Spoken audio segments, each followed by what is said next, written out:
سعادت ہے۔ وَعِتْقَ رَقَبَتِهِ مِنَ النَّارِ، اس کی گردن کو اللہ آگ سے آزاد کر دیتا ہے۔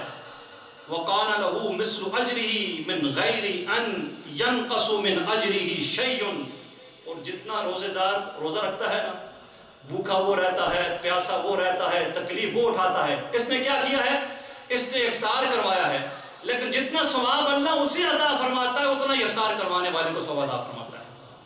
اب یہ رحمت کے سودے ہیں کہ نہیں ہیں؟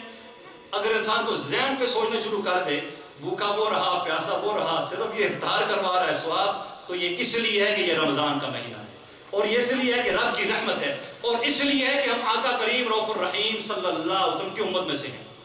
تو پھر آقا کریم رؤوف الرحیم صلی اللہ تعالی علیہ وسلم کے صحابہ نے سوال کیا، قلنا یا رسول اللہ صلی اللہ علیہ وسلم لیسا کلنا ناجد ما نفطر بہ الصائم، ہم میں سے ہر ایک تو استطاعت نہیں پاتا کہ روزے دار کو روزہ افطار کروائے۔ اب اس وقت کے صحابہ بھی غرباء تھے، اب ہر ایک کی تو اتنی حیثیت نہیں تھی کہ روزے دار کا روزہ افطار کرواتا، مالی حالات سے اچھے نہیں تھے۔ آقا کریم رؤوف الرحیم صلی اللہ علیہ وسلم سے سوال کہ یا رسول اللہ ہم میں سے تو نہیں پتا سارا کہ جو کسی کو افطار کروائے، تو آقا کریم رؤوف الرحیم صلی اللہ تعالی علیہ وسلم نے فرمایا یعطی اللہ ھذا الثواب، اللہ یہ ثواب جو میں نے ابھی بیان کیا ہے اس کو عطا فرمائے گا، من فطر صائما، جو روزے دار کو افطار کروائے گا، علی مزقۃ لبن او تمرۃ او شربۃ من ماء، کہ جو دودھ کے گھونٹ سے، ایک کھجور سے یا پانی سے افطار کروائے گا، یعنی اتنا آسانی کے ساتھ ثواب کا اصول ہے۔ اور پھر آقا کریم رؤوف الرحیم صلی اللہ علیہ وسلم فرمایا ومن اشبع صائما، جس نے روزے دار کو پیٹ بھر کے کھلایا، سقا اللہ من حوضی شربتا، اللہ اس کو میرے حوض سے سیراب کرے گا، اللہ اس کو میرے حوض سے سیراب کرے گا، لا یظمأ حتی یدخل الجنہ، پھر اس کے بعد وہ پیاسا نہیں ہوگا حتیٰ کہ وہ جنت میں داخل ہو جائے۔ تو کتنی بڑی سعادت ہے افطار کی، روزے رکھنے کی، عبادت کی، ذکر کی، لیکن پھر بھی ہماری مصروفیت زیادہ ہوتی ہے، ہمارا سکیجول سیٹ نہیں ہوتا، ہمارے دنیاوی سکیجول سیٹ ہو جاتے ہیں، تراویح کا سکیجول سیٹ نہیں ہوتا۔ آج تو بڑا ہارڈ کام ہے، میں ان لوگوں کو میں مبارکباد دوں گا کہ اتنی راحت تک شروع کرنا، پھر ختم ہونا، پھر صبح سحری کے لیے 2 گھنٹے رہ جائیں جاگنا، یہ بڑی ہمت کی بات ہے، لیکن اس ہمت پر اجر و ثواب بھی تو دیکھیے کتنا زیادہ ہے۔ اب اس مہینے میں امام نحی ابراہیم نحی رحمۃ اللہ تعالی فرماتے ہیں ذکر کا ثواب کتنا ہے۔ آخری بات پھر اجازت چاہتا ہوں کہ ذکر اللہ وہ تو آپ دن میں بھی چلتے پھرتے بھی کر سکتے ہیں۔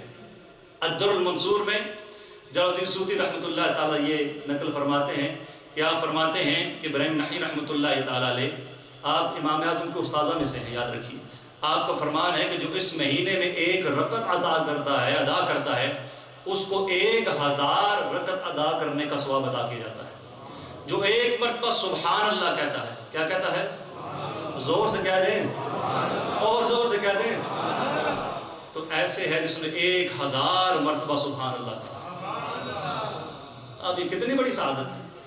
اور ایک آقا کریم رؤوف الرحیم صلی اللہ کی روایت شعب الایمان میں ہے، آقا کریم رؤوف الرحیم صلی اللہ علیہ وسلم نے فرمایا اس ماہ مقدس پہ جب آتا ہے تو جو ذکر کرنے والا ذکر کرتا ہے وہ کہتا ہے سبحان اللہ، یا الحمدللہ، یا لا الہ الا اللہ، یا اللہ اکبر، اتنا کہتا ہے تو نبی صلی اللہ علیہ وسلم فرمایا کہ اس دن مغرب تک، سورج غروب ہونے تک 70,000 فرشتے اس کے لیے دعائیں مغفرت کرتے رہتے ہیں۔ اب کتنا آسان ہے، ذکر کرنا تو آسان ہے ہی ہے، لیکن کرنے والا بنے، لیکن ثواب کا اصول کتنا آسان ہے اس مہینے میں۔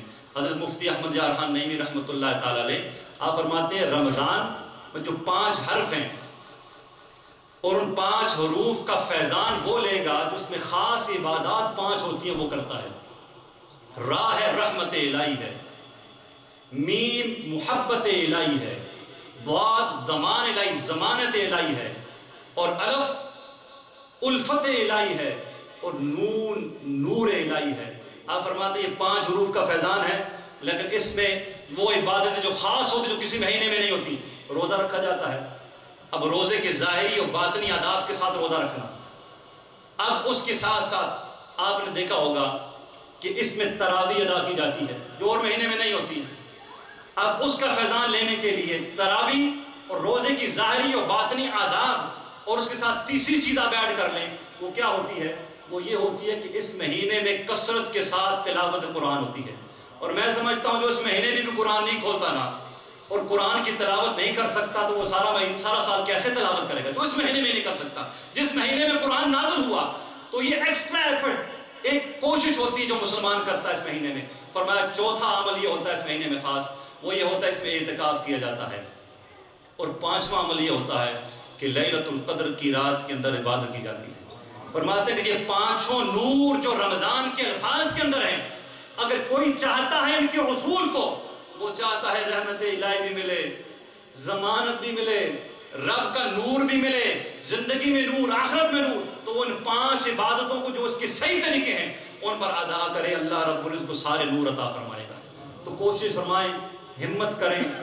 2 دن ابھی دوسرا دن ہے، پتہ 28 رہتے ہیں 27 رہتے ہیں. ایک ایفرٹ کریں، ایک کوشش کریں، ایک جدوجہد ہو، ایک چینج ہو، ایک تبدیلی ہو، ذکر ہو، تلاوت ہو، آنکھوں کی حفاظت، زبان کی حفاظت، کان کی حفاظت، اعضاء کی حفاظت، تاکہ یہ رمضان جب ہم سے رخصت ہو کر جائے تو ہماری مغفرت کا سامان بن کر جائے. اللہ رب العزت کا کریم رؤوف الرحیم صلی اللہ علیہ وسلم کے وسیلہ جلیلہ سے اس رمضان کو، میں نے پہلے بھی دعا میں کیا تھا کہ ہماری زندگی کا سب سے بہترین رمضان بنا دے اور تمام امت مسلمہ کی بے حساب مغفرت فرمائے.